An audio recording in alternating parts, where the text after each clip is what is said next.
All right, welcome back inside the Robert J. Collins Arena. Tim Catalfamo alongside Brian Goudsward. We're getting ready to call a doubleheader match tonight between the Brookdale men's and women's basketball teams.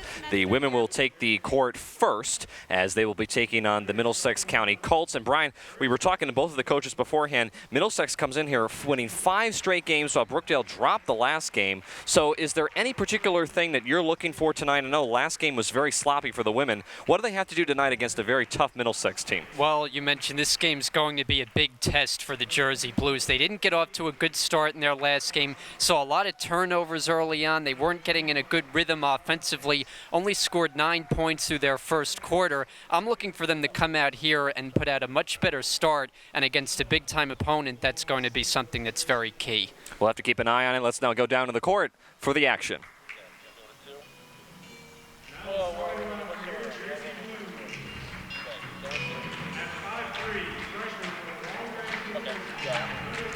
So again, we're back inside this Collins Arena. We're getting ready to get things started as we take a look at the Middlesex women's team. As both of these two teams, as I mentioned, Middlesex comes in here coached by Coach Michelle Powell in her 10th season. She's been with the Lady Colts since 2006. She was even a member of the 1987 Keene University women's basketball team that reached the NCAA Division III Final Four. They've won 5 straight games, the Blue Colts have, including their most recent win over Atlantic Cape County, 96-35. While Brookdale, on the other hand, as you see them on our monitor, they are coached by first-year head coach Rich Brunchen, the former assistant men's basketball coach for 5 seasons, and the former Rutgers Scarlet Knight men's basketball player from 1979 to 1983. Brookdale comes off a tough loss last Tuesday, Brian, against Camden, where they lost 51-49. They struggled in that game to rebound the ball, and Camden, particularly for a team that had been struggling as of late coming in for rebounding, really out-rebounded them, particularly in the second half. And that was one thing that Brookdale ultimately gave the game away because of. Yeah, well, there's no question about it. When you're playing with a short roster like Brookdale has at the start of this season, and of course today they do get 2 big additions, which we'll talk about as we go along. But you're talking about the past 3 games to start the year, them only having 1 6-footer on this roster, and you're going to get out-rebounded when you just don't have the size to match up against the opposition. That's something, though, that should change as they get more additions to this roster and as they get better here to go along. That's correct. Brookdale has 2 additions to the roster that came over from the women's soccer team, and they were here on the team last year. Those 2 are Colleen Brannigan and Michelle Montefinis. Colleen Brannigan is in the starting lineup for the Jersey Blues tonight, alongside Gianna Enrico, Hermione Bankel, Chikasha Andrews, and Brianna Moore, where the Lady Colts will have Nicole Baldwin-Dissel, Sade Bird, Najee Imes, Caitlin Johnson, and Zakara Hicks. Brookdale controls the opening tip, and we are underway. This is Moore dribbling with the basketball. She hands off to one of the 2 additions to the women's team, Colleen Brannigan. This is Enrico inside, and Enrico is able to convert. No, they're going to call an offensive foul now on Gianna Enrico to start off this game. And I cannot believe that call, Tim. I thought that should have been, if anything, an and-one opportunity for Enrico going hard to the rim. She looked rather surprised at the call, as I'm sure everyone watching the game did. So now this is the first offensive opportunity for the Blue Colts. Underneath, this is Najee Imes, not able to convert, and Brianna Moore double-teamed at the moment, and we'll have a foul that'll go against the Blue Colts.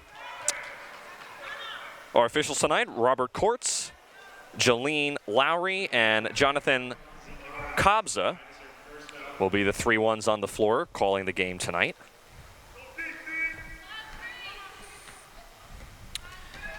And for Brookdale, again, coming off of a tough loss last Tuesday to Camden, where they lost by 3 in that game and really struggled offensively. This is Chikasha Andrews taking a 3 from behind the perimeter.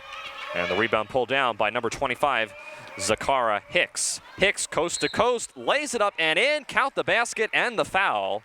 As Hicks now will go to the free throw line. We'll have to see who the foul is officially going to be charged to. As Hicks is one of those players who you're definitely going to have to keep an eye on tonight. She's very, very stout and a threat on the offensive side of the floor. And Big time, coming off a Garden State Athletic Conference Player of the Week honors. You know, a player's averaging 24.5 points per game, so she has to be the #1 priority at Brookdale defensively. This is Jakasha Andrews hoisting up another three. That's back iron, no good. A long rebound pulled down by Ebony Moore, who chucks up a three of her own. That one's no good. Hermione Bankel goes through the legs of Colleen Brannigan. The foul, by the way, on the other end of the floor where you saw Hicks at the free throw line, that was officially charged to Gianna Enrico. That is Enrico's second foul so far in this game. This is Najee Imes in the corner, and Imes, it's a 2. And now the Blue Colts go back up by 5. That's their largest lead of the game. Brookdale still looking to get onto the board so far. Yeah, and so far it's been nothing but settling for long jumpers, and early on they have not been falling. Enrico kicks it out to Jakasha Andrews in the right arc. The Blue Colts like to run a lot of 2-3 zones, so that's something that you'll be probably seeing a lot of tonight. The shot clock is now down to 3. Hermione Bankel may have gotten away with an extra step. No, she didn't. It's a traveling call on Hermione Bankel. And this game is starting to look like what we saw a week ago against the Camden Cougars, where early on the offense just wasn't working. Turnovers, missed shots, an inability to get into the paint, create easy shot opportunities, and as a result, a 5-0 deficit very early. So this is Hicks again. And now over to Imes inside, who forced up a layup, may have gotten popped in the mouth as she's holding her mouth coming down the floor. This is Hermione Bankel underneath the basket, lays it in. And Brookdale gets on the board for the first time this evening. And Bankel, the beneficiary that time of a great pass from Colleen Brannigan for her first assist of the new season. This is Sade Bird. Bird no good on that attempt. Rebound put back up by Bawden Distill. And Bawden Distill couldn't finish underneath the basket. Another opportunity now for Brookdale here on offense. Andrews, another three. This time she knocks it down. She went cold from behind the three-point line to start this game. Is now 1 out of 3, but now it's tied up at 5. And a much better offensive possession. What you liked about that is seeing the ball move along the perimeter and finding Andrews for the 3. Hicks on the other end of the floor rattles home a 3. And the Blue Colts go back up 8-5. Hermione Bankel will have a foul inside on the Blue Colts. It's going to be officially charged to number 24, Caitlin Johnson. That's the second foul on the Blue Colts. Andrews the inbound. Brianna Moore wide open for a 3 from the right arc, and she knocks it down, and now we're back up tied at 8. And so Brookdale got off to a cold start shooting those perimeter jumpers, but previously Andrews, and that time Moore from deep. Caitlin Johnson inside is fouled. You saw Brookdale in that last defensive set in a 1-3-1 zone. That was something that Coach Brunson told us specifically in pregame warmups that he would be going to this evening because of how good Middlesex is on offense, trying to give them a little bit different look. Didn't work out that time as Caitlin Johnson, the 5'8 sophomore from Old Bridge, New Jersey, is at the line. Misses the first end of a 2-shot foul.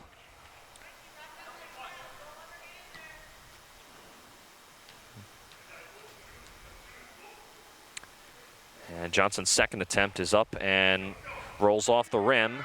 Rebound fought down inside, and it'll remain here with the Blue Colts. And you can hear Rich Brunson on the sideline. What did he yell? Rebound. Very unhappy his team wasn't able to come away with the rebound off the missed free throw. So now Middlesex with a fresh 30. This is Johnson back to Hicks at the top of the arc. And Hicks took too many steps and turns the ball over. And this is a Middlesex team which does a pretty good job protecting the basketball in that they don't have a very high turnover number, and that's something that good teams do. They're good offensively, and they don't allow opportunities on the other end from turning the ball over. Talia Terrell has checked into the game.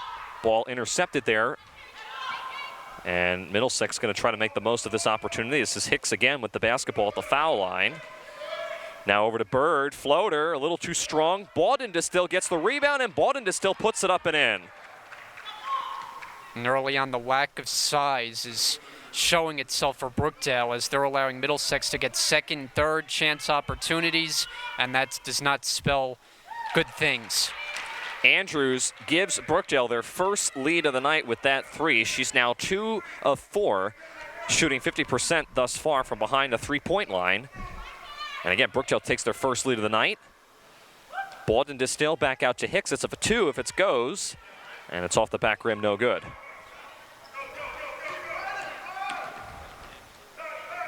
Brianna Moore guarded by Hicks. Andrews had the ball stolen away by Hicks. Now up ahead to Imes, spins her way into the paint, and Imes traveled with the basketball. And Imes off that spin move tried the wild circus shot there to try to get the layup to go. I didn't really see the extra step that the officials called there on the travel, but nonetheless, Brookdale will take possession. Rachel Rouse checks into the game as number 1, Brianna Moore, came out that last time for Brookdale. Talia Terrell, too strong inside. And now Hicks with the rebound. Hicks going coast to coast, keeping it herself, forces it up inside, and she will go to the foul line to shoot 2.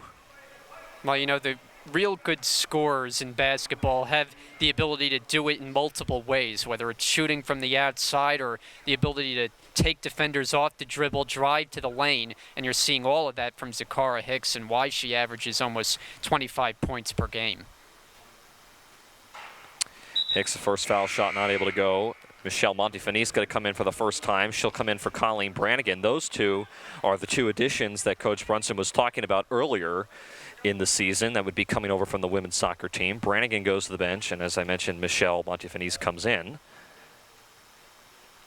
Hicks' second foul shot, not able to convert. Missed them both from the line, actually.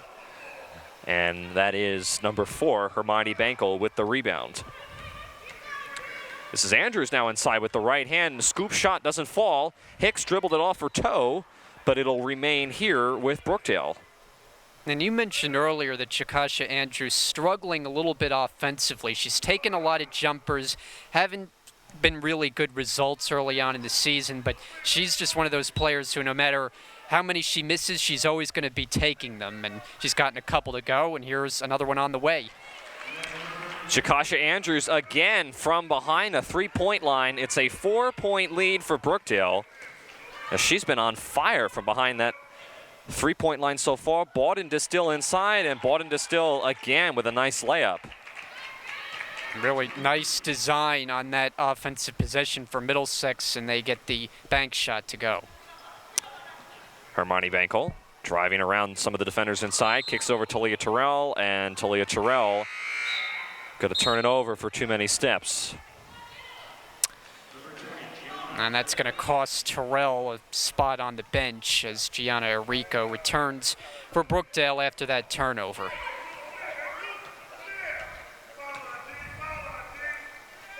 Hicks runs right into Michelle Montefinis, and now we're going to get a foul on, I think, Hicks, actually, as the 2 of them came together in the left arc. And how about that defensive play from Montefinis? Just ripped the ball out of the hands of the offensive player and gets Brookdale possession right here. So again, Michelle Montefinis on the floor. That foul again was on Zakara Hicks, that's her second foul. Andrews in the paint, pulls up and knocks it down.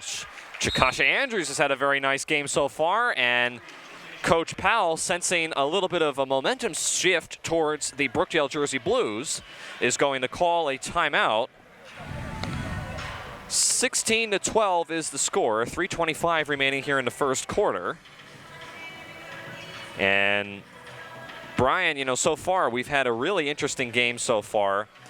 It's been really back and forth, but we've seen some very nice play, particularly from Chakasha Andrews, who's hit some three-point shots from behind the three-point line so far. Yeah, and that comes after missing her first couple to start the night, and then she makes a couple from long range, and that time taking the defender off the dribble, getting a score on the inside. So Andrews doing the job offensively for Brookdale. And remember, last week they only put up 9 points in the opening quarter. There were only 14 combined points in that game against Camden. Already much more high scoring here, 16-12 with just over 3 minutes to go. So after that brief timeout by Middlesex, again down by 4, Bawden Distill turnaround shot off the back rim, no good, and a nice boxing out job by Hermione Bankel. Brianna Moore at the other end floats it up there, not really the greatest form in the world, and now we'll get a foul on Brookdale. I believe this time on Michelle Montefinis. That's Brookdale's 5th team foul in this first quarter. And Brookdale just unable to convert on that 2-on-1 fast break. I think Brianna Moore could have taken it closer to the rim if she wanted, put up that layup a little too far away from the basket and doesn't make it. And I was about to mention it, but the officials caught themselves. Brookdale has 5 team fouls, so originally that possession should have sent Bawden Distill to the free throw line before Middlesex inbounded the ball. Now the officials have corrected that, and now Bawden Distill is at the free throw line. But I was going to mention that, and they were able to correct that. Bawden Distill hits the first one. Again, the 5'10" freshman.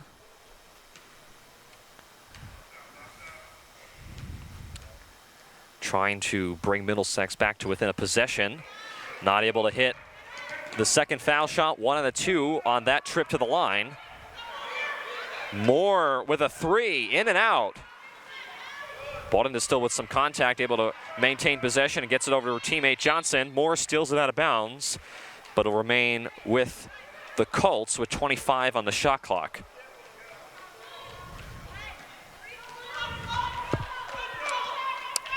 Sade Bird, again, now Brookdale has switched to a 2-3 zone. Stolen away there by Michelle Montefinis. Took it out of Maria Wise's hands, back and forth. Michelle Montefinis blew the layup. Bawden Distill with the rebound.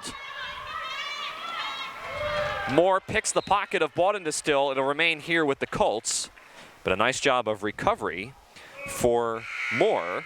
And the pace really picking up those last couple of possessions, end-to-end action, and good recovery there by Moore on the strip from behind to force Middlesex to inbound. Rachel Rouse goes to the bench. Colleen Brannigan comes back in. This is Imes, now over to Johnson. A feed inside to Bawden Distill is broken up. And just like that, Brookdale turns the ball over with another traveling call. And the officials are very fond of the traveling calls early in this game. There have been at least a few on both sides. Johnson inbounding. Bawden Distill flips it over to her. And again, it'll be a fresh 30 now as the shot clock resets. After the inbounds pass, Bird for a 3. She hits it at the top of the key. Just too much space Brookdale gave on that 3. Montefinis, who's already come away with a couple of steals, but late on the contest, and as a result, the 3 goes in. Brannigan's 3 is off the mark. Was thrown away there by Johnson on the side of the Colts. And now Colleen Brannigan, one of the sophomore leaders on this team, dribbling the ball. Bankel may have gotten away with an extra step, and she lays it in anyway. And Brookdale retakes the lead, 18-16, under 2 minutes to play here in the first quarter. Nice save out of bounds there by Imes. Bawden Distill falls down and travels with the basketball, and she knew it. Well, you're right. I thought they were going to call a travel on the other end on Hermione Bankel. She looked like she got away with a couple extra steps. Nonetheless, it was a pretty nifty move by Bankel to get to the rim and make that layup. Michelle Montefinis will check out of the game. Chakasha Andrews will come back in. And so far for Brookdale, they're hanging around with a Middlesex team that comes in averaging 77 points a game. They blew out Atlantic Gate County a few days ago. Middlesex did, 96-35. Brookdale hanging with them so far. Irico inside, lays it in.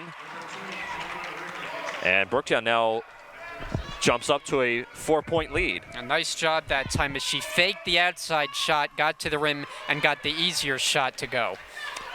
Irico picks up the loose ball. Now we'll get a foul in the backcourt on number 23, Najee Imes, who was all over Chikasha Andrews as she was trying to bring up the ball.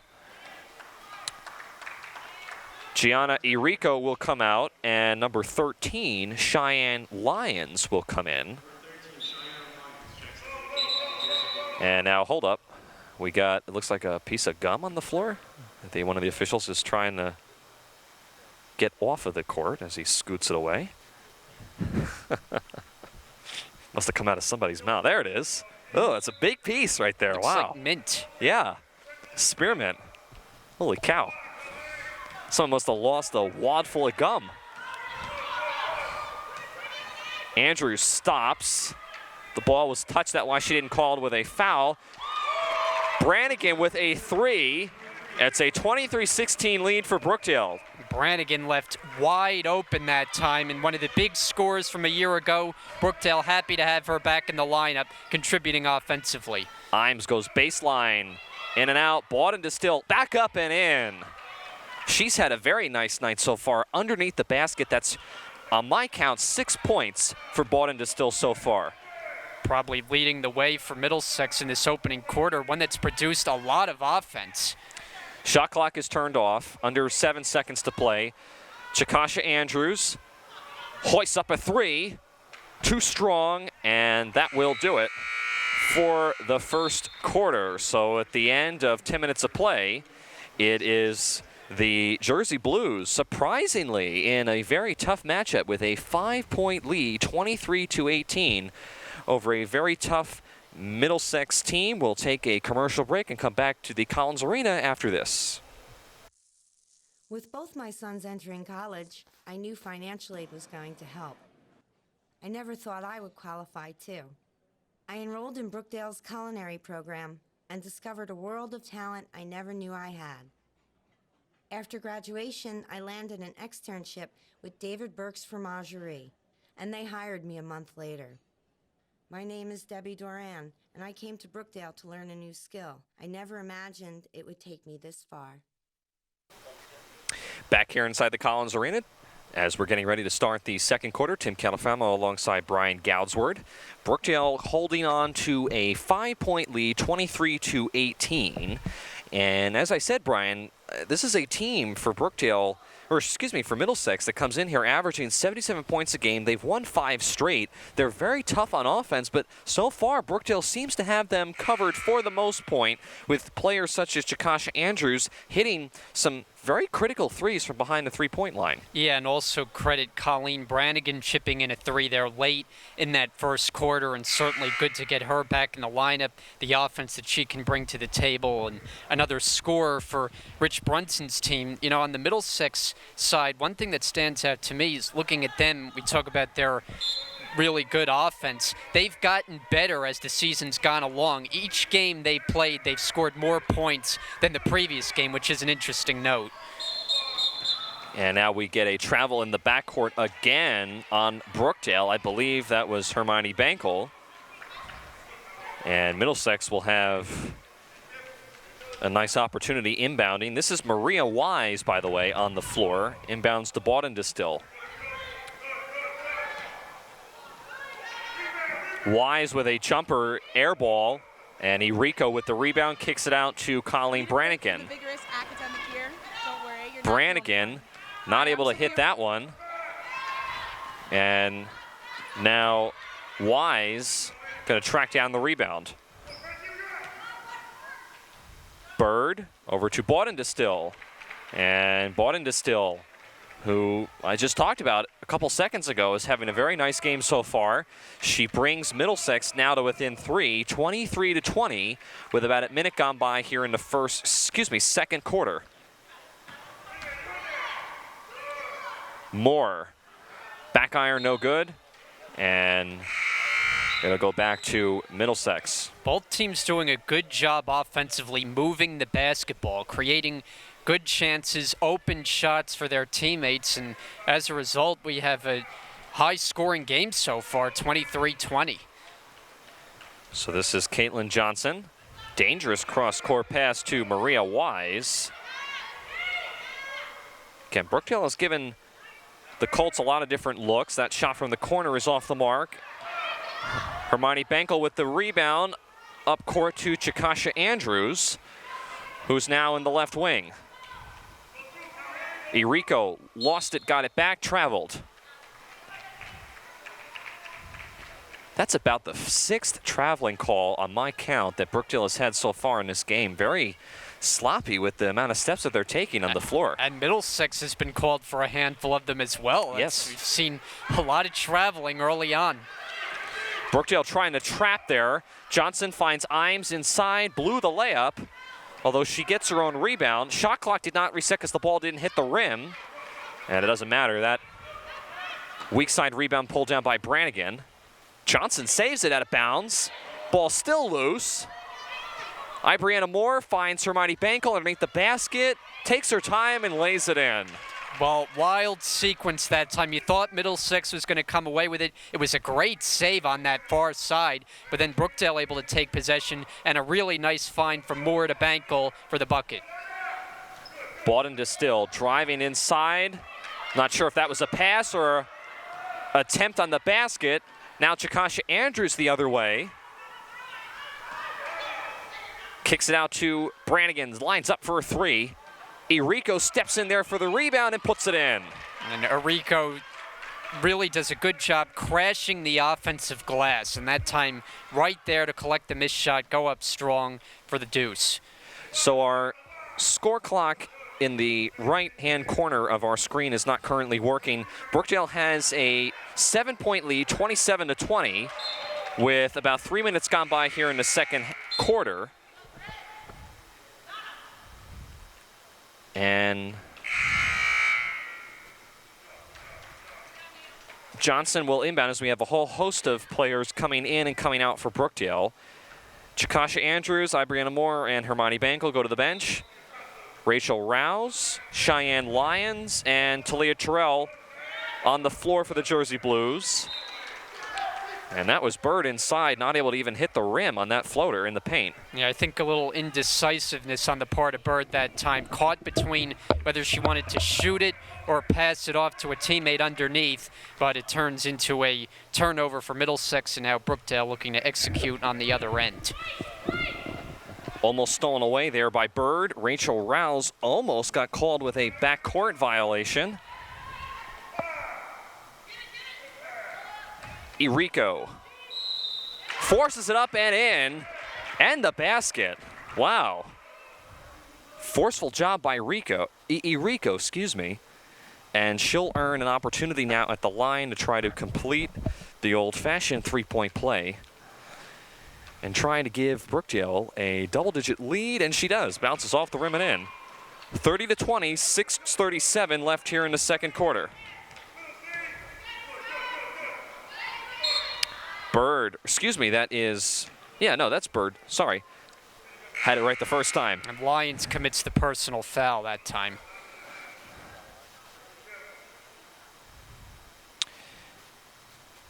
Number 11, Maria Wise, comes out of the game for the Blue Colts, and Zakiya Hicks, who has been on the bench for the last few minutes with 2 fouls, is now back in. Talia Terrell tried to pass it out to Irico. This is Brannigan with another 3, in and out. Ball loose. Bird and Talia Terrell both fighting for it. Hicks comes in and steals it away for the Blue Colts. Hicks runs right over Cheyenne Lyons, and Lyons is going to be called with a foul, as that was a lot of contact inside, and it'll send Hicks to the foul line. And you talked about Hicks being on the bench a moment ago with the 2 personal fouls, and as a result, the Middlesex offense really kind of cooled off as Brookdale's been able to open up this lead now to double figures. But now with Hicks back on the floor, got to watch out for Middlesex to cut back into this deficit. 5:59 left here in the second quarter, 30-20. Brookdale is in the lead over Middlesex. And Hicks, an 87% free throw shooter, but missed on that first one. Yeah, Hicks has had some trouble from the line. We've seen her miss a couple of valuable shots from the free throw line. In fact, the Middlesex County Colts have had some struggles from the free throw line so far this evening. It's a 9-point advantage for Brookdale. Bankel driving inside. Another traveling call. That was a rather peculiar move by Hermione Bankel. It looked like she tried to go behind the back on that drive to the basket and clearly forgot to put the ball on the ground and dribble it. And yet another, as you said, traveling call. There have been a host of them tonight. Johnson back over to Bird. Kicks it out to Hicks, wide open for a left wing three. It's too strong. Caitlin Johnson hit the deck hard. Michelle Montefinis lays it in at the other end. Johnson pops back up, though. She seems to be okay. And a great lead pass that time by Andrews as she led Montefinis so well, able to collect the ball and then go right up for the layup. And Bawden Distill is fouled inside in the paint.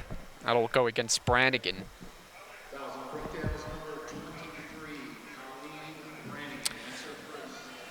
So that's the first foul on Colleen Brannigan, the third foul of the Jersey Blues here in the second quarter. And it'll be a fresh 30 officially for the Jersey Blues. Again, leading 32-21, 5:03 left here in the second quarter. Brookdale in a 2-3 zone. This is Johnson. Now to Bird. Bawden still pulls up for a jumper. Johnson there with the rebound. She's fouled from behind by Chakasha Andrews. Yeah, and Andrews looking defensively there for the blocked shot, but didn't get enough ball, got too much arm, and gets called for the personal foul, sending free throws. So it's the first foul on Chakasha Andrews. Again, now the fourth foul on Brookdale. Johnson rattles home her first attempt from the line. You see Coach Powell there on the sidelines, just looking things over. Again, in her 11th season as head coach of the Middlesex County College Blue Colts. Johnson's second attempt rolls around the rim, and Hermione Bankel pulls down the rebound. It's a 10-point game. 32-22, Brookdale in the lead. 4:40 remaining here in the second quarter. Again, our game clock, we apologize, is not currently working. We'll get that fixed as soon as we can, as we have a timeout on the floor. And it'll be a 30-second timeout here, so we'll take a quick commercial break and come right back after this. Like a lot of people, I thought community college was a backup option, a discount education. But now, I can't imagine starting anywhere else. Brookdale challenged me. I had the tools and the faculty I needed to grow, both as a student and an engineer. Today, I'm transferring to a prestigious university and finishing a fellowship at NASA. I'm Nick Sikowski, and I came to Brookdale to save money on college. I never imagined it would be the smartest move I ever made. And we're back inside the Robert J. Collins Arena. 4:34 remaining here in the second quarter. Brookdale has a 10-point lead after that brief timeout, I believe, by Middlesex. Actually, I think that was a timeout actually called on Brookdale. It was a 30-second timeout as another turnover there for Brookdale on the inbounds play. And the Blue Colts now have another opportunity to try to cut this lead down. Brookdale so far in the second quarter has been able to hold, for the most part, a double-digit lead. And Brannigan has been called for a couple personal fouls in a row, the last one coming on an out-of-bounds play where ordinarily you don't see a whole lot of fouls called. Yeah, that was the second foul on Brannigan, and because it's the fifth team foul now, it will send Nicole Bawden-Distill to the foul line. That's 4 syllables if you're counting. Yes, Bawden-Distill. I'm pretty sure I'm pronouncing that the right way. I asked her pregame, and with the music and everything else that was going on, I'm pretty sure it's Bawden-Distill. Again, 5'10" freshman. Not quite able to convert on the second one, and goes empty from the foul line that time. Andrews, nice move, drives inside and is going to now go to the free throw line for her opportunity And for Andrews, two-shot foul. Andrews faked out Bird badly that time. Bird was expecting the long jumper to come from Andrews from the perimeter. Instead, blows right by her and now gets to shoot 2. Foul is officially going to be charged to number 10, Brittany Sielski, who checks back out of the game, just as I say that, with 1 foul. And in for her, I believe, is Najee Imes. Andrews not able to hit the second foul shot. Hermione Bankel, though, is there with the rebound. And now Hermione Bankel will go to the foul line. We'll see who the foul is officially going to be charged on. It's going to be called on number 13, Nicole Bawden-Distill, her second foul. And Hermione Bankel knocks down the first end of a 2-shot foul. Gianna Irico and Ibriana Moore, you see, getting ready to check in. Michelle Montefinis and Rachel Rouse coming out.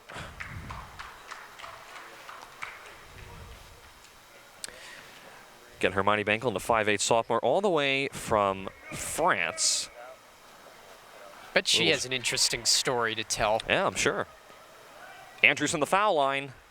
Rattles off the rim and in. So she got the lucky roll, and everything seems to be going Brookdale's way. They have a 14-point lead, 36-22.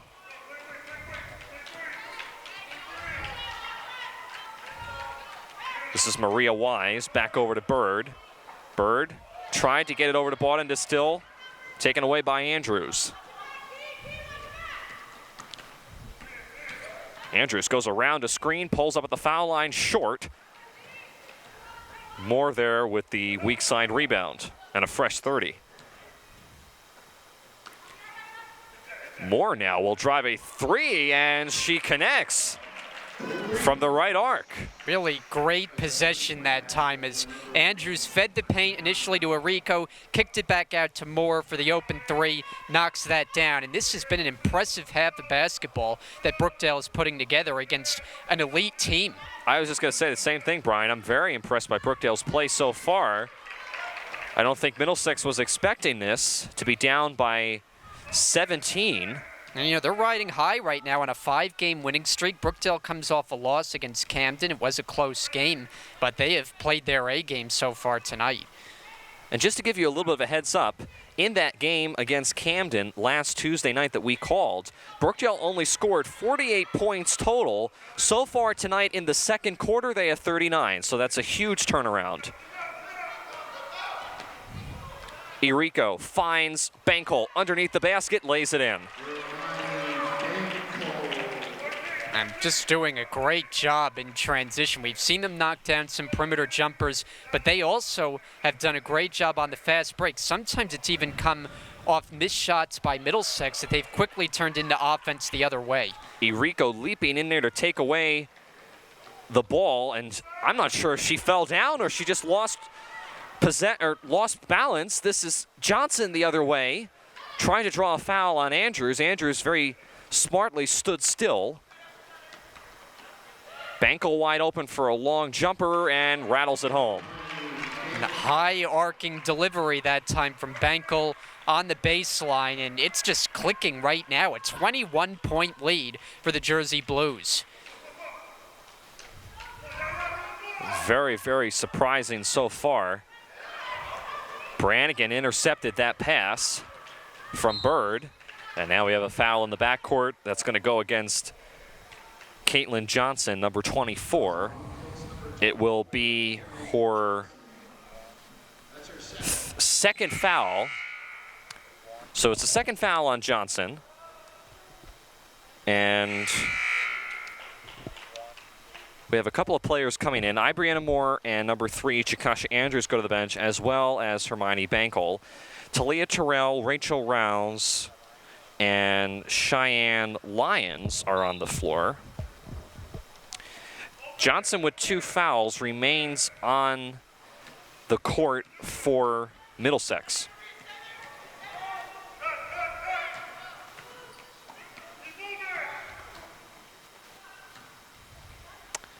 Irico at the foul line kicks it out to Lyons, who's a little short, and a nice rebound made there by Johnson. Johnson now going to keep it herself, goes coast to coast, a little too strong with the layup. Rachel Rouse, among others, is there underneath the basket, and we'll get a tie-up, and the possession arrow will go to Brookdale. And one of the things that coaches preach is on fast break opportunities, the number one thing you have to do is stop the ball. Brookdale didn't really do a great job of it on that possession, but forced the miss and now get it back.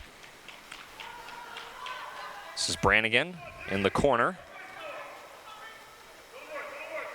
Irico, yep, Shuffle too many the steps. feet, yep.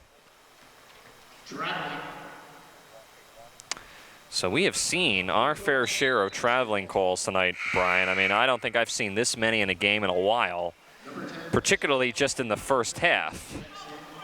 I don't know if that's a statistic that gets recorded anywhere, but there have been a lot of them tonight. A lot of turnovers. Bawden still, I don't think, was expecting that pass. Now pulls up, not able to hit it, is a little short.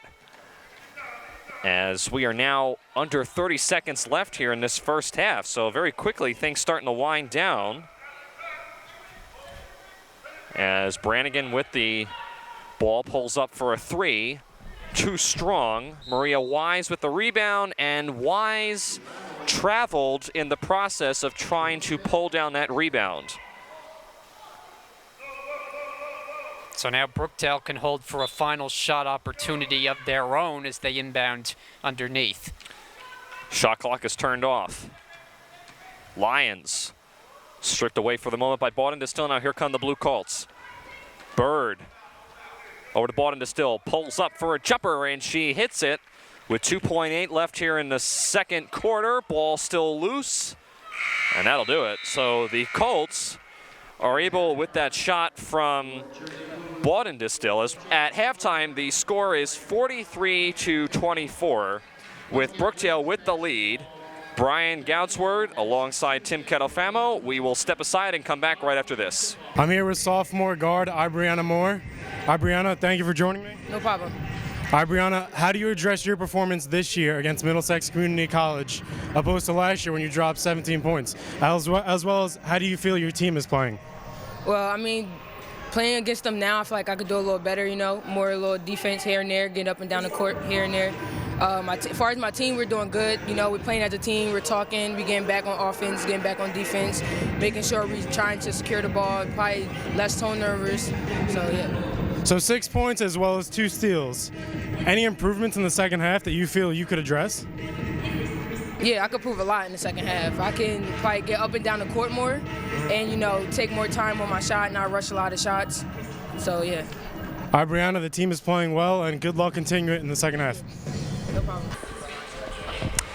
Back inside the Robert J. Collins Arena here for the second half of action. Tim Kettlefamo alongside Brian Goudsword getting ready to get things started. Brookdale currently leading 43-24 over the Middlesex County Lady Colts.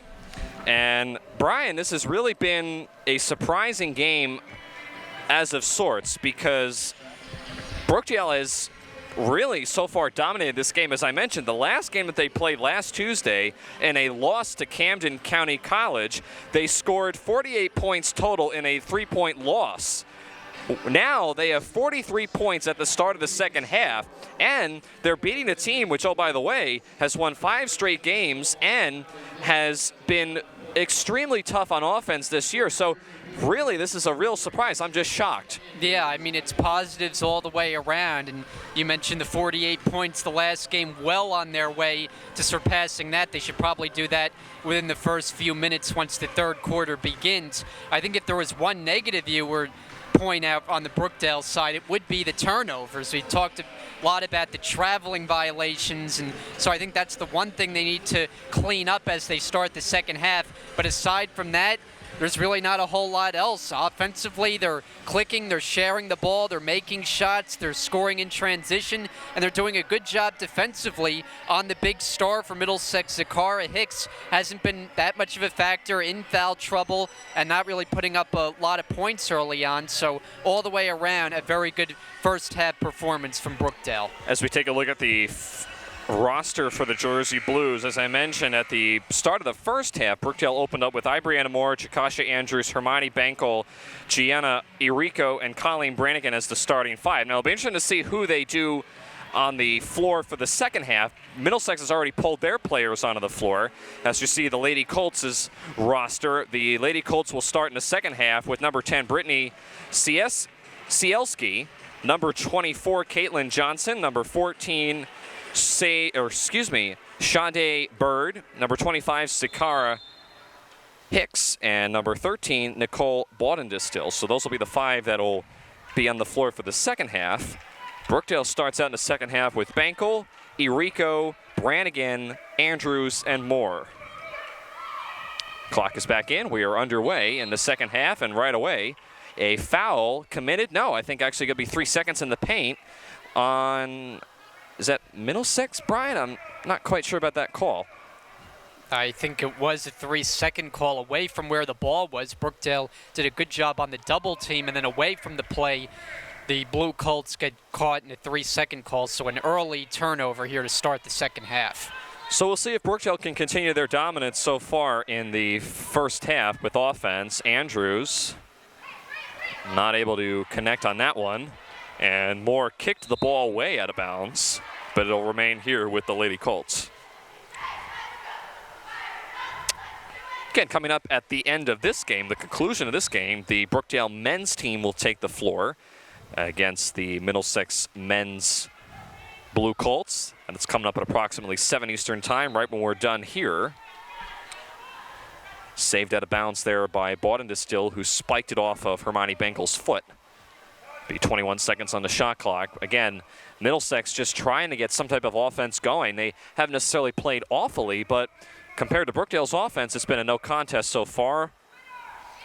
Baudendistil able to not complete the jumper inside. Lots of sloppy play. I thought certainly Cielski traveled when she was on the floor. Apparently not. I thought she got fouled, to be honest. Lots of no calls by the officials. Johnson gives to Bird. Now Johnson is fouled inside. And, you know, early in the first half, we heard Rich Brunson yell on a free throw attempt, rebound, rebound. And from that point on, Brookdale did a very good job on the glass, both offensive and defensive. Don't want to get away from that here in the second half.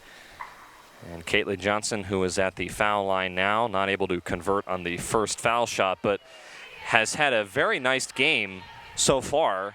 She's been one of the players that's been on, by my count, the majority of the first half, and she's here now starting with the second half. Again,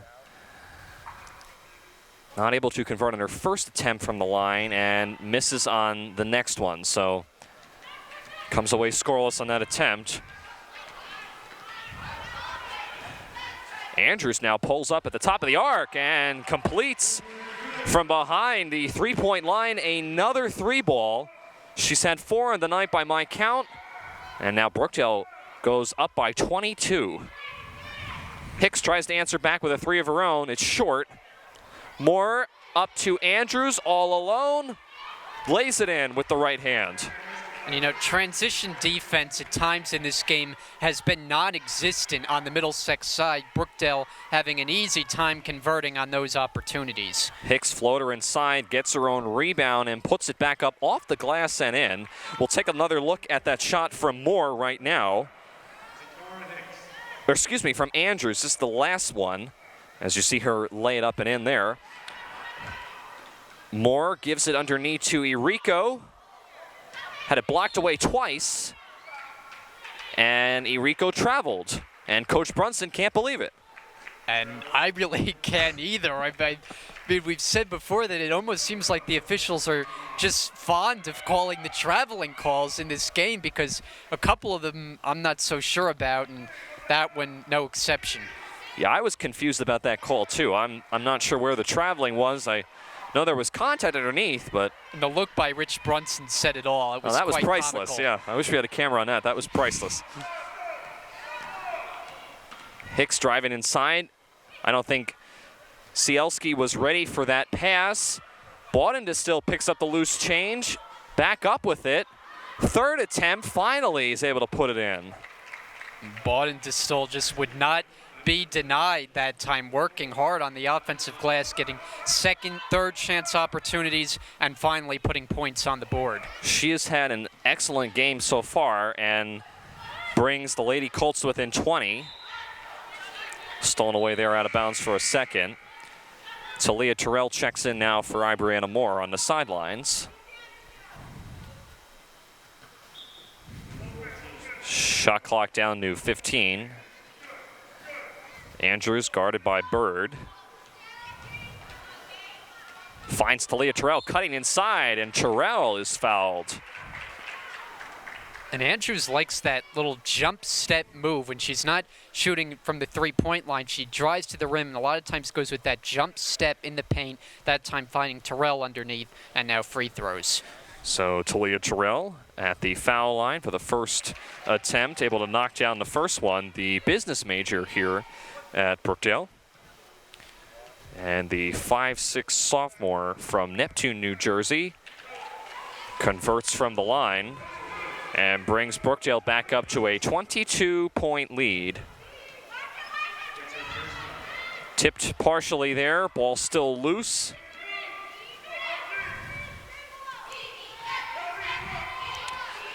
And for Middlesex, I don't think this is the way they were expecting this game to go. Baudendistel inside, underneath the basket, and we'll have a foul committed there in the paint on either Talia Terrell or Gianna Irico. We'll have to check on that. I think it'll be on Irico. That's her third. Bird inside, a little too strong. Own rebound, not able to convert. Bodies flying all over the place, and now we get another traveling call, this time on Baudendistel, who was going after that loose ball.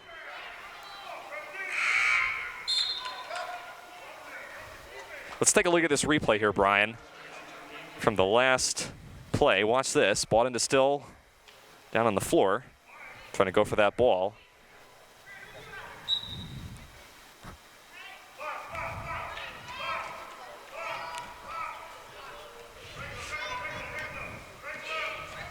(50-28). Ooh, Hicks almost went into the first row bench in the stands there. She was trying to swat that ball away.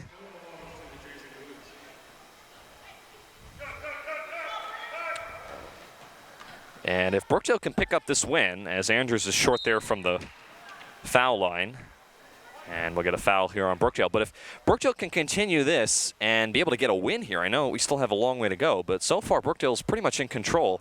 If they can knock off Middlesex, this is a huge conference win for them and could pay dividends hugely for the rest of the season, knowing that they beat arguably the best team right now in the Region 19 conference, according to the stat book. Nice putback there by Baudendistel. It's a 20-point game, 50-30.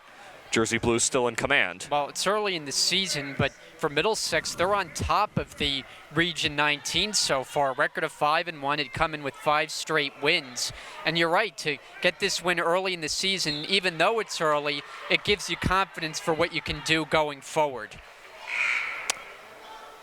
Again, that's given if things remain as they are, as you see Chakasha Andrews and Rich Brunson just exchanging a quick word as Andrews goes to the garbage can, actually, to throw something out, and she'll go to the bench. Rachel Rouse checks in for her.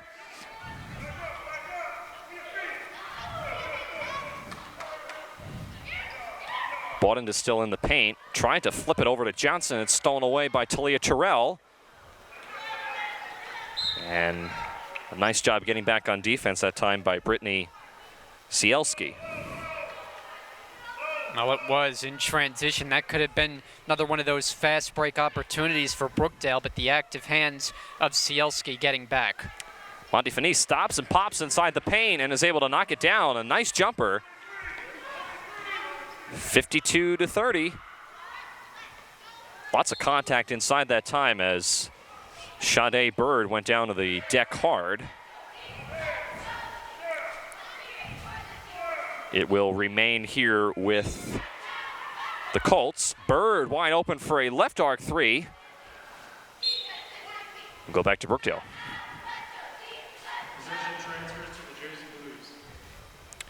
And you see Hicks there, who has been, as Brian mentioned, the Garden State Athletic Conference Player of the Week.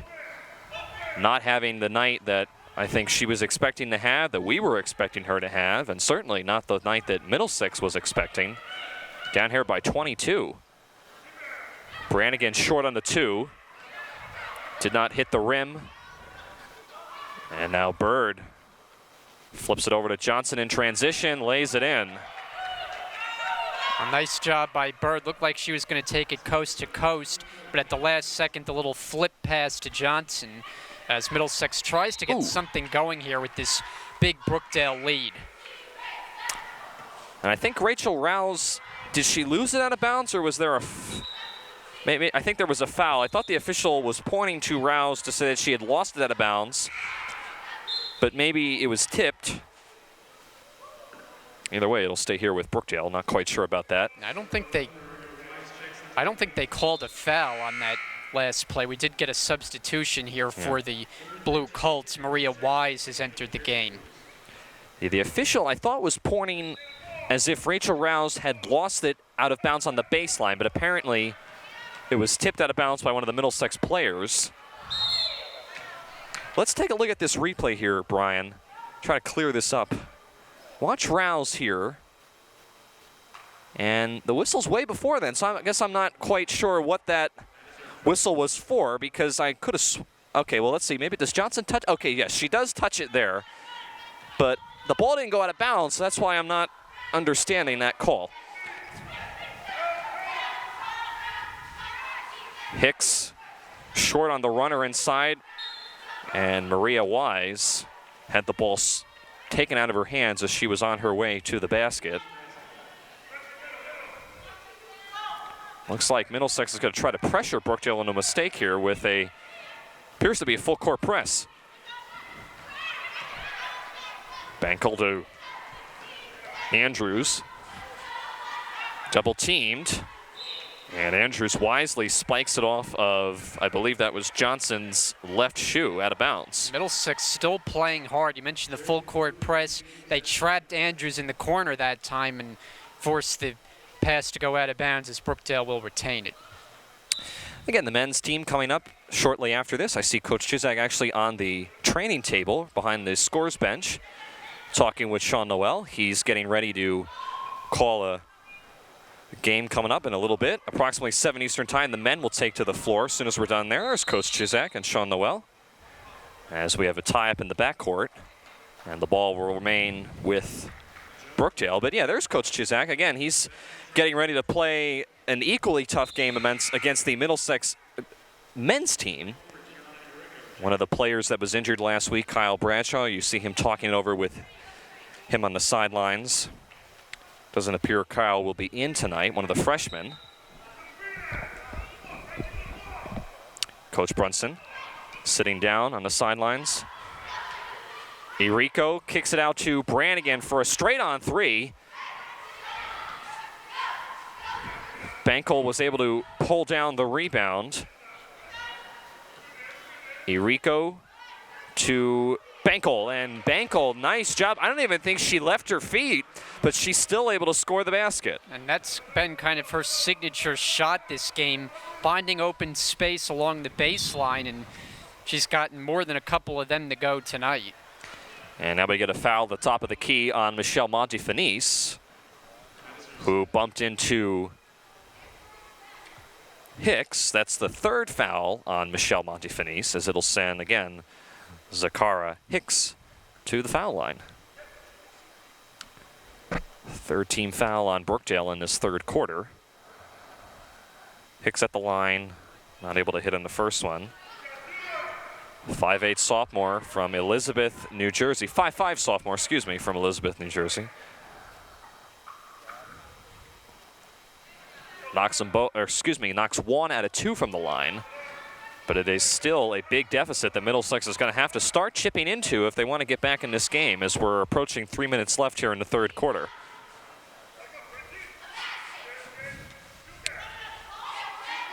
Bankel had the ball stolen away from behind her by Hicks. Irico gets it back, and a traveling call on Irico as she slid into Johnson on the baseline. Of all the traveling calls that have been called on Brookdale tonight, I think they've gotten Irico for more than just about anyone else tonight.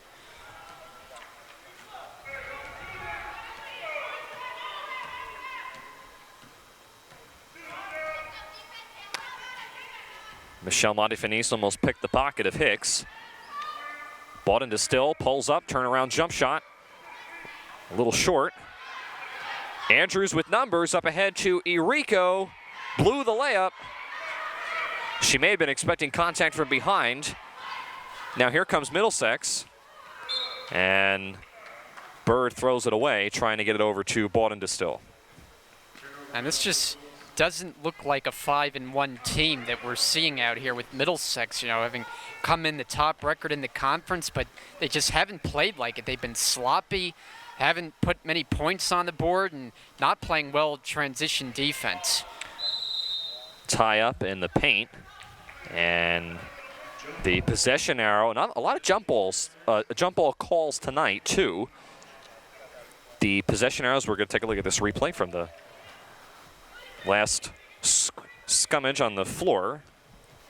See there, Colleen Brannigan, one of the players for Brookdale going after that. Hicks knocks down the three from the right arc. Middlesex is going to need a lot more of that, though, if they want to get back into this game. It's an 18-point deficit at the moment.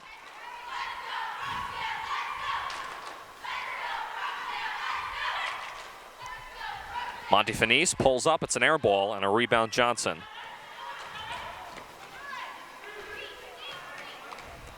Hicks going coast to coast, runs right over Irico, and an offensive foul on Hicks. And Hicks, who had made the three on the last possession, to just give the Blue Colts some life as they cut the deficit to 18 points. That time, though, over-aggressive, plowing into Irico, as you said, and called for the offensive. Two substitutions coming in, Rachel Rouse and Ibriana Moore. Chikasha Andrews, one of the two players going to the bench alongside Michelle Montefinis. Again, Tim Catalfamo alongside Brian Goudsward here in the Collins Arena for another doubleheader for the women and the men. Nice give and go there. That was Cielski with a nice layup. She gets on the board for the first time this evening, and Middlesex has put together a nice little run and are starting to close in on Brookdale, now down by 16. Yeah, a little 5-0 spurt. Previously it was the three-pointer, that time the transition layup, and Brookdale can't get too comfortable with this lead. Irico rattles home one inside the paint off the glass, and just like that the lead is back up to 18. Hicks, it's a two if it goes, and it does. So Zakara Hicks with two straight baskets brings the Colts to within 16. Under 30 seconds to play here in the third.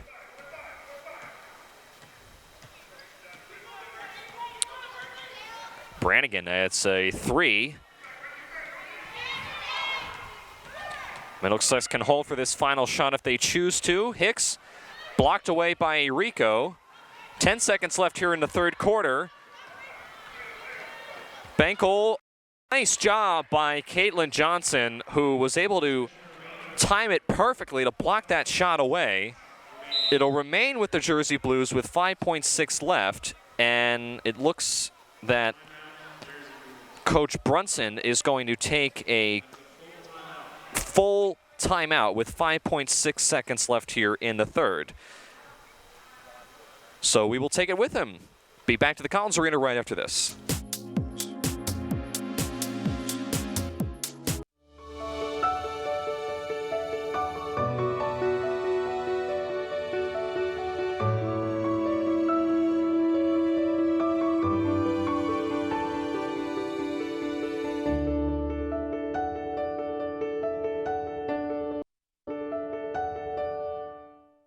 I went to college right after high school, but it didn't work out. After a few years in the workforce and the birth of my son, I decided to give college another try. At Brookdale, something clicked. I met amazing professors and found a major I was passionate about. I made the dean's list, landed a great internship, and now I'm pursuing my bachelor's degree. Thanks to Brookdale, I have what it takes to see my dreams through. Back here in the Collins Arena, 5.6 remaining here in the third quarter as Brookdale took a full timeout, which Brian and I are not so much questioning, but are just curious as the third quarter was going to come to an end. So stolen away there by Bird with 1 second left, and that's going to come to the end of the third quarter. So right now we're going to go down to a third member of our broadcast team, Katie, who's got an update for us on the sidelines. Katie. We have an end of the third update. So right now Brookdale is winning 56-40, and hopefully the Jersey Blues will keep the lead on. Go get them, girls.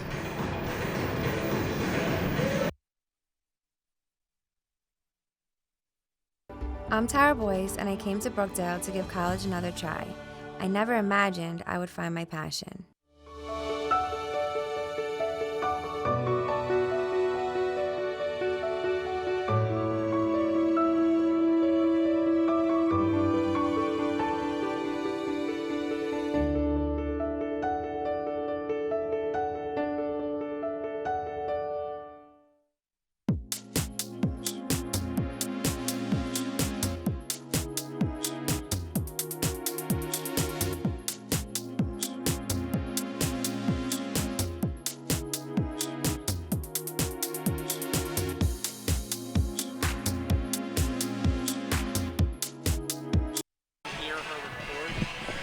Back here inside the Collins Arena, getting ready to start the final quarter of play with Brookdale currently holding a 16-point lead. Tim Catalfamo alongside again Brian Goudsward.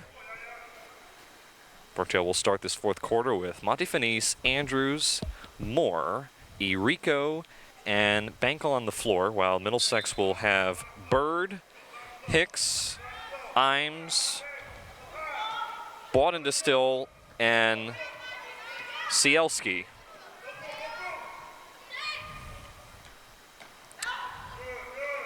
Irico thought about pulling up at the foul line. Now it's stolen away. Montefinis got poked in the eye. She's still in the backcourt. 5-on-4.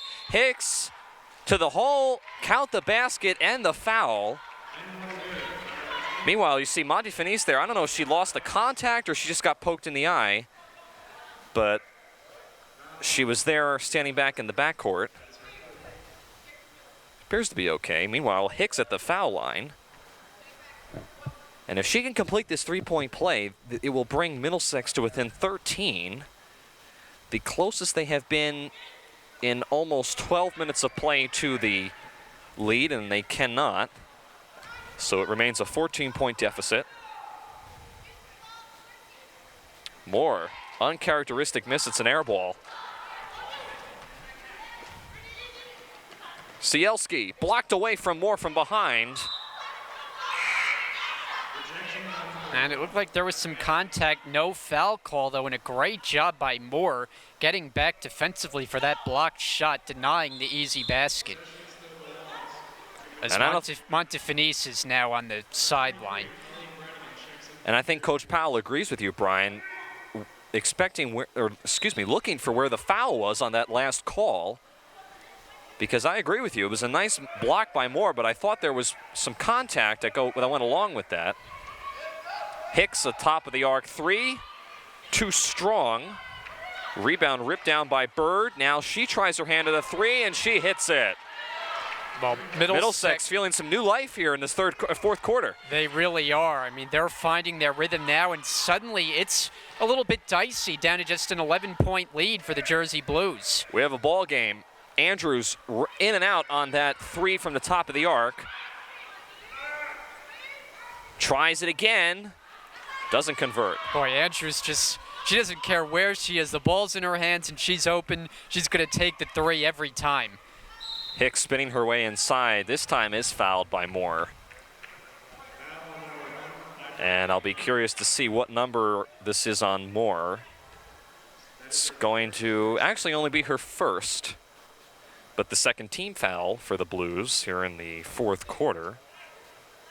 And I don't think it's any coincidence here that Middlesex has gotten going, led by their star player, Zakara Hicks, who was quiet in the first half, not so here in the second half. She's knocking down shots, getting to the free throw line, and bringing her team back into this game. So again, a couple of substitutions taking play, you see there on your monitor. Meanwhile, Hicks at the foul line, who you said, Brian, earlier in the game, was characteristically a very good free throw shooter, struggling tonight. It's a 10-point lead for Brookdale. Full court press for Middlesex, and that was just a miscommunication there between Rouse and Andrews, and a costly turnover now as Middlesex starting to feel themselves an opportunity to try to get back in this game, and they're knocking at the door. And it's since they've gone to this adjustment here defensively with the full court press, it's getting Brookdale a little out of sorts here. They're turning the ball over more frequently, and they got to be careful. Bird connects on that three. She was following her shot because I don't believe she felt that that ball was going to go in, but it does, and now it's a 7-point lead. Again, just a few moments ago, it literally seems just like that. Brookdale had a largest lead of 24. And another turnover. Yeah, I was just going to say the same thing, but that's just what we're seeing now with Brookdale, getting sloppy. And well, as you said, it was just a 20-point lead. It seems like a couple minutes ago, Middlesex has gone on this run, and it hasn't taken a lot of time. Bird inside the basket and the foul.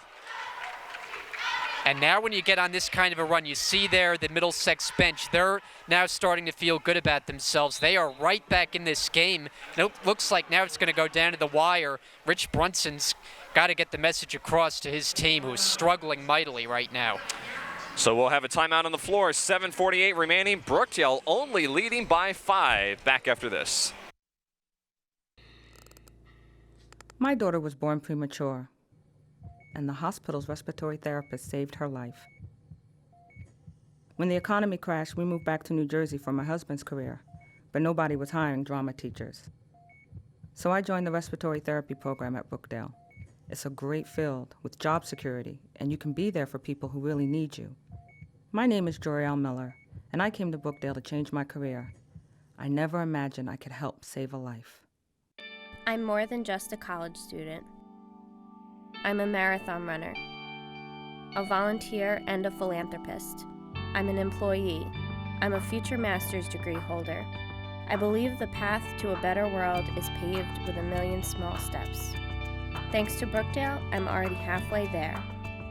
My name is Killian Warman, and I came to Brookdale to explore my passions. And we're back inside the Robert J. Collins Arena. 7:48 remaining. Tim Kettlefamo alongside Brian Goudsward. At the line is number 14, Sade Bird. Connects and completes the three-point play. It is a 4-point game. You heard Brian and I mention it a few moments ago. Brookdale at one point had a 24-point lead in this game. And now it is just down to literally a couple of buckets.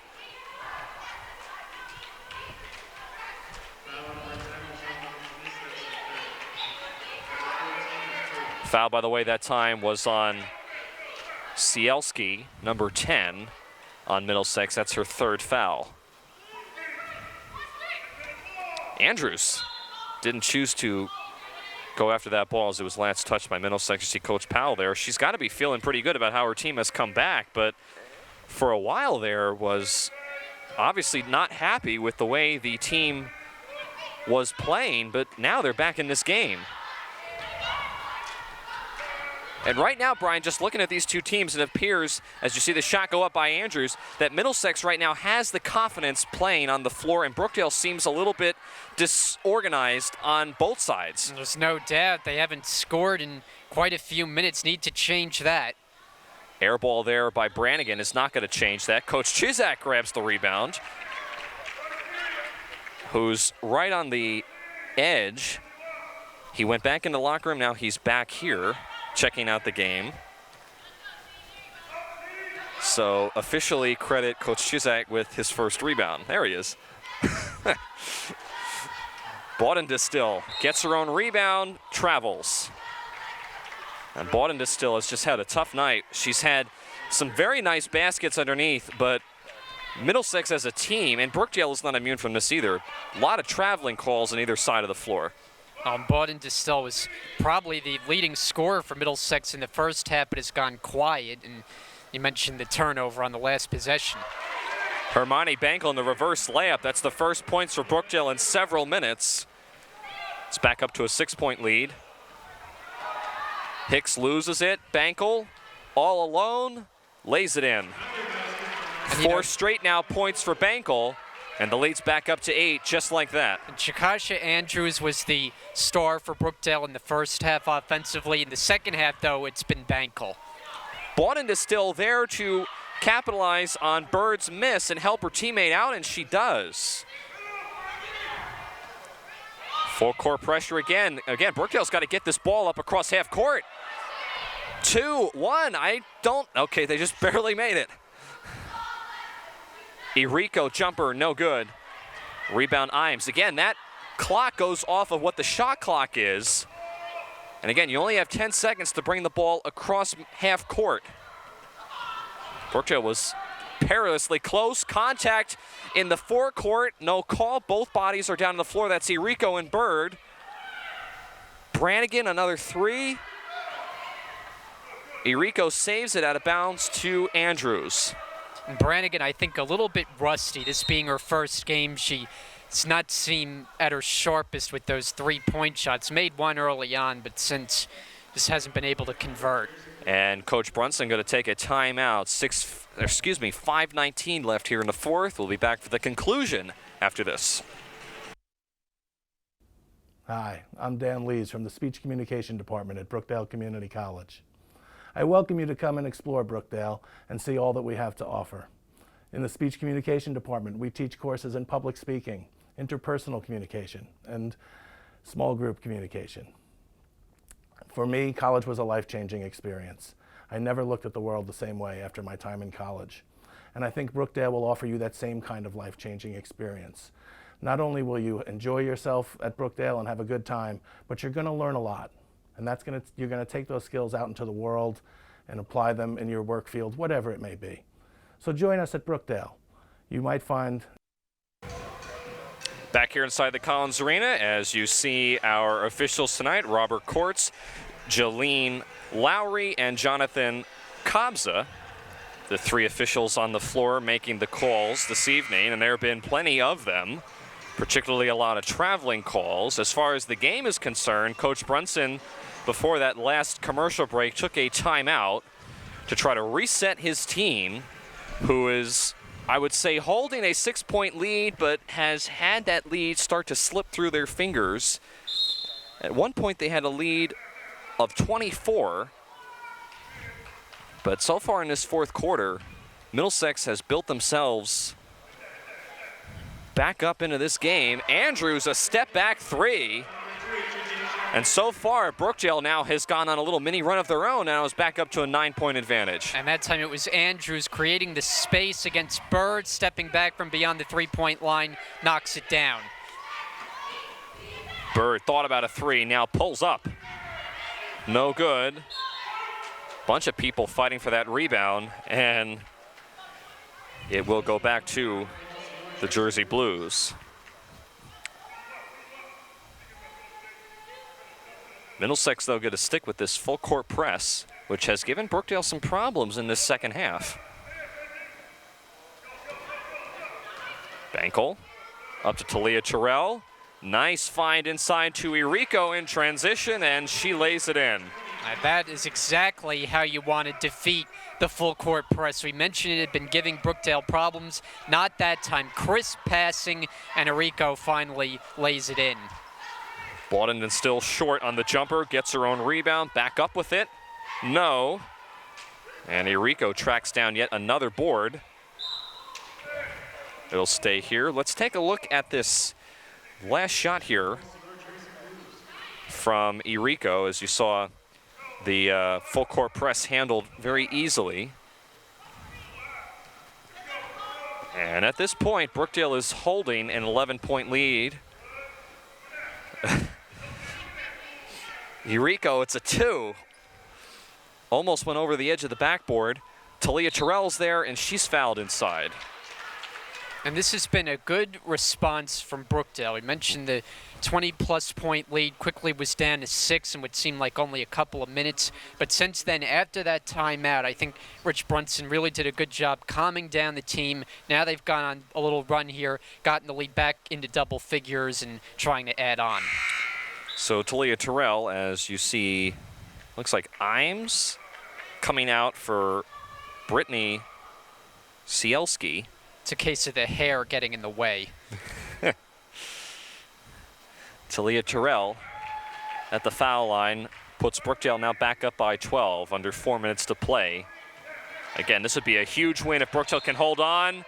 Dribbled out of bounds, last touch by Brookdale. Coach Brunson thought it was off of Bird's foot, but it'll stay with the Colts. Coach Powell there. Hicks. Floater doesn't go. Knocked around inside and have a tie-up and a hell ball called. Possession now will remain on this side of the floor with the Colts.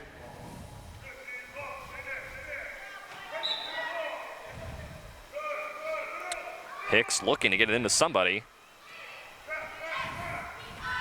Johnson was double teamed in the corner, and now we will have a foul on Chikasha Andrews, who grabbed Bird and fouled her as she was trying to avoid being double teamed yet again. That's the second foul, I believe, on Andrews, and the 5th on the Jersey Blues. So if I'm not mistaken here, Brian, Middlesex should be shooting some foul shots, but maybe the scoreboard is wrong. Another tie-up, and this will go back to the... This will actually go to Brookdale this time, actually.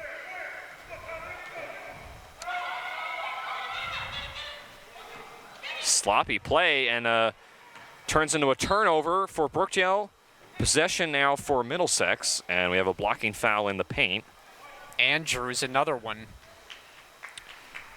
And now that is 5 fouls, so the scoreboard was wrong, and I apologize. It's the second foul on Andrews, and now it'll send Hicks to the line. As you see, Hicks knocks down the first one. She has struggled from the line. Number 25 is the Kara Hicks on the line for Middlesex. Correction, it's actually the 3rd foul on Andrews. 9-point lead for Brookdale. They got to handle this press. Irico gets it across the half-court line. Brannigan thought about a 3, and now she wisely backs out. Right now, Brookdale doesn't have to shoot very early in the shot clock, right, Brian? They can chew up some time? Yeah, take some time off the clock. You have a 10-point lead. There's going to be a foul there on Middlesex. Yeah, that'll be officially Sade Bird. And it's actually only Bird's first foul.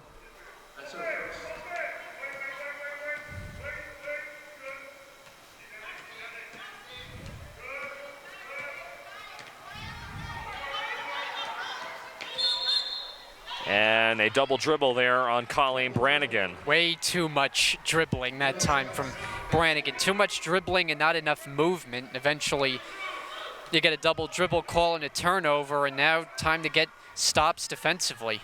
Bird a 3 right early in the shot clock. Rebound ripped down by Rico. Brookdale has numbers 1 on 3. Andrews. And Andrews is fouled. I was just going to say on that last possession, Brian, Middlesex, while they have fought back to get back in this game, they're starting to run out of time now. They're going to have to start going quickly on offense if they want to have an opportunity to come away with a win here. And as I've said many times, if Brookdale can hold on, this will be a huge win for them. Talia Terrell not able to handle the inbounds pass, and now I think we have a foul going the other way, as it'll send Middlesex to the foul line. And I think if you're Middlesex right now, just over 2 minutes to go, down by 10 points, you have to put the ball into the hands of your go-to scorer in Zakara Hicks, who's carried them here in the second half. It's a big reason Middlesex was able to get back into this game, and if they have any hope of making another run, it probably starts with her as well. Talia Terrell, you see her, she is fouled out actually with 5 personals. So her night is done a little early than, of course, she would have liked to have it been.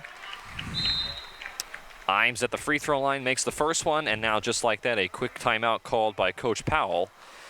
We'll take it with him, 2:16 left, back to the Collins Arena after this. When I was divorced, I needed to rediscover who I was. I had no career or college degree. My divorce attorney was so supportive. Working with her helped me realize I have what it takes for a career in law.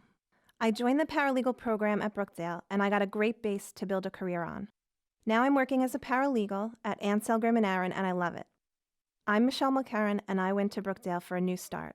I never imagined I would find my calling. Back here in the Collins Arena, Tim Kettlefemo alongside Brian Goudsward. 2:16 remaining in the fourth quarter. Remember, coming up after this game, immediately following, the Brookdale men's team will take on the Middlesex Blue Colts, coming up at approximately 7 Eastern time. Brian and I will have that call coming up for you. Meanwhile, Imes at the foul line, second attempt doesn't go, and Erico grabs the rebound, and another foul in the backcourt. I think that's going to be on Najee Imes. And it's the third foul on Imes. And it'll send Andrews to the foul line.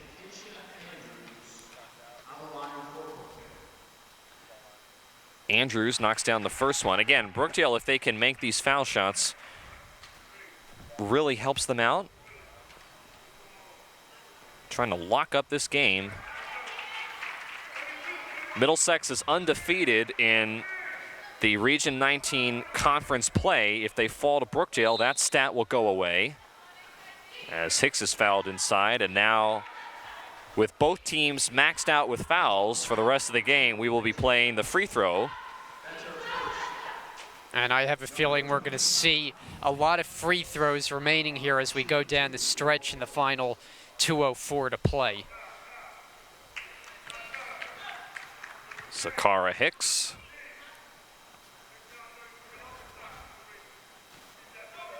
Not quite the game that we were expecting her to have. Again, the Garden State Athletic Conference Player of the Week. Hasn't had a bad game by any means, but overall, Middlesex, I don't think, was quite expecting to have such a challenge from Brookdale. Erico can't handle that pass from Andrews. That would have been a tough one for Erico to come down with, a little high and away from Erico, and so Brookdale turns it over. Under 2 minutes to play. Brookdale in their 1-3-1, or excuse me, looks like a 3-2 defense. Coach Brunson told us before the game they try to give Middlesex a lot of different looks. Andrews does not have the numbers. 90 seconds to play. It doesn't appear that Middlesex is going to foul here, Brian. Is this a good call? I'm kind of surprised they did on the last possession, but allowing time to go off the clock that time, and not what you want to do, especially down by 9. Bird, though, draws the foul way from anywhere near the paint, actually. It would have been a wild shot for Bird, but because she was fouled, she now goes to the charity stripe. And we saw Talia Terrell foul out earlier. Gianna Erico will be joining her on the bench shortly, as she has picked up 5 personal fouls. Let's take a look at this replay here, Brian, real quickly, as See the foul there. Oh, it's actually on Brannigan, actually not on Irico. So I think that's what the officials are discussing, because clearly that was on Brannigan, not Irico. And if it is on Brannigan, that's Brannigan's 4th foul. So that doesn't foul Irico out of the game. Well, the officials are now changing that. The announcement. Correction by the official. That foul is on Brookdale's number 23. There we go. Finally got that sorted out. Yeah, originally the officials had called it on Irico, but as you saw in our replay there from our crew, it was not even anywhere near Irico. It was on Brannigan.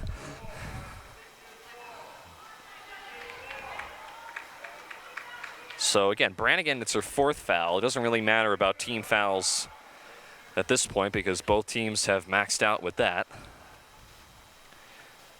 But critical couple of foul shots coming up for Bird. She can't hit the second one. It's still a 9-point deficit. And again, Middlesex choosing not to foul here. Ooh, Bird falls hard down to the court. And it'll be officially a blocking foul on Bird. Not typically the kind of foul you see when you're looking to send the opposition to the free throw line. A blocking foul that time committed by Middlesex. And now Brookdale just needs to close the job here at the free throw line. So it'll send Jakashi Andrews, the 5'3" freshman from Long Branch, New Jersey. There are the Brookdale Jersey Blues men's team, joking around on the sidelines, getting ready to come up. Again, they will be approximately around 7 p.m. Eastern Time when they take on the Middlesex County Blue Colts. Right after we're done with this one, it's a 10-point lead for Brookdale, and yet another foul. I think they got Andrews this time for the personal.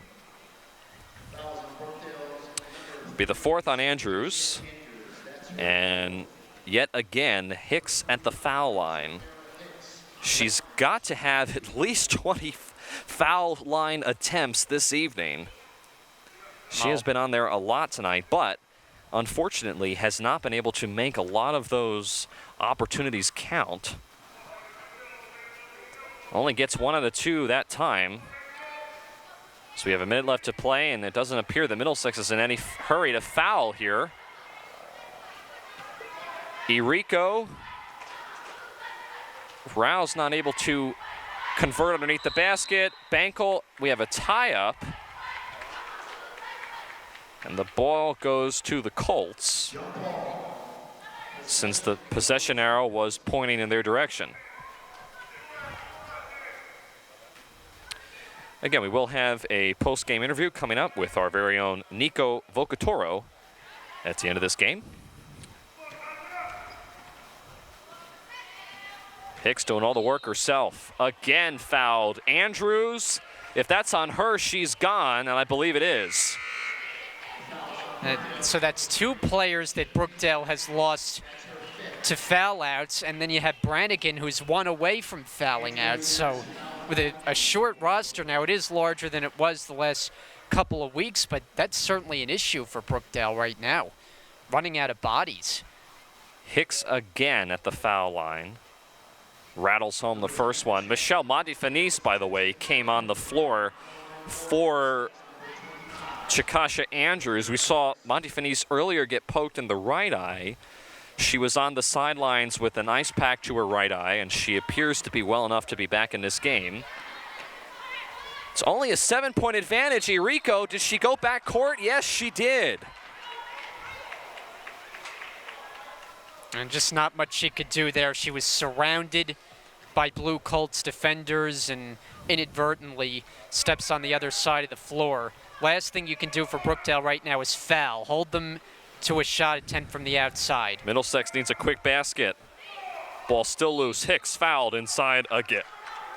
Well, Hicks is just making a living at the free throw line. You said it a couple minutes ago, but especially in this 4th quarter, she's just drawing so many fouls. And, you know, this game is not over. It's a 7-point lead. If she makes 2 here, it's just a 2-possession game. It's been kind of a strange last minute in that Middlesex hasn't been fouling, but it's worked out.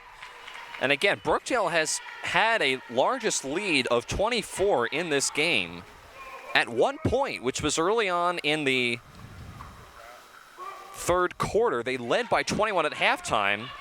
But you said it, Brian. It's a 5-point game right now with 24 seconds to go. And now there's the foul committed by Hicks. I was wondering when that was going to happen, as Middlesex has no choice other than to play the foul game. Shot clock turned off at this point, so Brannigan looking to extend this 5-point lead. There are the Middlesex Blue Colts, the men. On the opposite side, I think that they're actually very interested in this game, because it's a lot closer than it was about a half hour ago. And missed free throws, not what you want right now if you're the Jersey Blues. 5'9" sophomore from Aberdeen, New Jersey, Colleen Brannigan. And now the officials are going to, the officials are the whistles. The officials blew the whistle and are going to stop the game here for a second. Something with the score table is the problem. And they're actually going to change who the foul was on. I thought it was very clearly on Hicks. Apparently it was not that clear. It's the fourth on Hicks. Meanwhile, Brannigan at the foul line. Her second attempt is on the way. No good. Irico, though, with the rebound, and she's fouled immediately, I believe, by Bawden Distill. Well, missing on those 2 free throw attempts. Not what you want, but you will take the offensive rebound and a chance to get them right back now with Irico at the line. And now I have a correction to make. It's not on Bawden Distill, it's on Hicks, and now Hicks is gone from the game. She is fouled out. Well, that obviously takes away the Blue Colts' #1 offensive weapon. Irico knocks them both down. It's a 7-point lead. Middlesex has to go quickly here. Bird over to the corner for Imes. A desperate 3. Wise over to Bawden Distill for another 3. She hits it. 7 seconds left. It's a 4-point game. No timeout for Middlesex. They're going to let it play here. Michelle Montefinis inbounds. Ball stolen away by Bird. She throws it away out of bounds. Well, just a desperation attempt there by Middlesex to try to get them an extra possession. And now we'll see if they're even able to get a foul off with 2.4 seconds remaining. Brannigan the inbound. Almost tipped away there, and now Bankel is swarmed underneath her own underneath the Middlesex basket.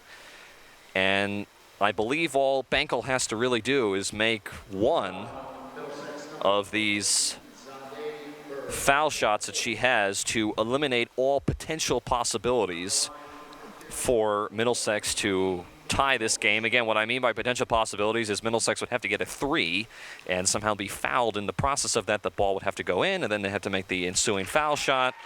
Well, and of course, that goes out the window now with Hermione Bankel making the foul shot. And I mean, that would have been nothing short of a miracle had that happened, but now Brookdale can celebrate a victory. Coach Brunson locks up a win here in the Collins Arena, and it comes with a very impressive defeat of the Middlesex County Blue Colts. They fall to 5-2, and now that's their first conference loss of the year, as it was just a tough night all around for these two teams. Brookdale, again, they had a 21-point lead at halftime, the highest lead of 24 in the game, but really in the second half, we saw Middlesex really get themselves back into this game, and they came maybe a couple baskets away had they made more foul shots late in the second half to possibly taking this win back away from Brookdale. You're right, and I mean, it was a wild game and a tale of two halves. Brookdale able to get out to a big lead. They built it up over 20 points and then came out in the second half and just fell a little bit flat in this game. Looked like Middlesex was going to make a run to even get even, but then after a timeout was called by Brookdale, they kind of got themselves more organized, made a little run, made a couple of shots, took the lead back to double figures and wind up getting out of here with a win. It wasn't easy, like it looked like it was in the first half, but a great job by Brookdale against a quality opponent to come out and get this victory. So again, Brookdale gets the win, 72-67 over Middlesex. It's their first Region 19 conference loss of the year. But for Brookdale, again, a huge win for Coach Brunson, and I'm sure he's very excited. Now let's go down to our sideline reporter, Nico Vocatoro, who's on the sidelines with a post-game interview. I'm here with freshman point guard Chikesha Andrews. Chikesha, first off, I would like to congratulate you on a great team win. Middlesex closed in on the gap a little bit at the end of the game. What happened there? We passed the ball a little bit, and we got some turnovers, but we got to win at the end of the game. How are you guys able to prevail exactly? I mean, we was up at halftime, but they got the lead. They didn't get the lead, but they got back in the game, and then we just closed it out. Of course, Chikesha, you had 25 points tonight. How were you able to dominate as well as you did? About 3 balls were in, and then we passed the ball, man underneath the basketball. That's it. Everything was working tonight, and Chikesha, thank you for doing this interview. Good luck next week. So I immediately came back, and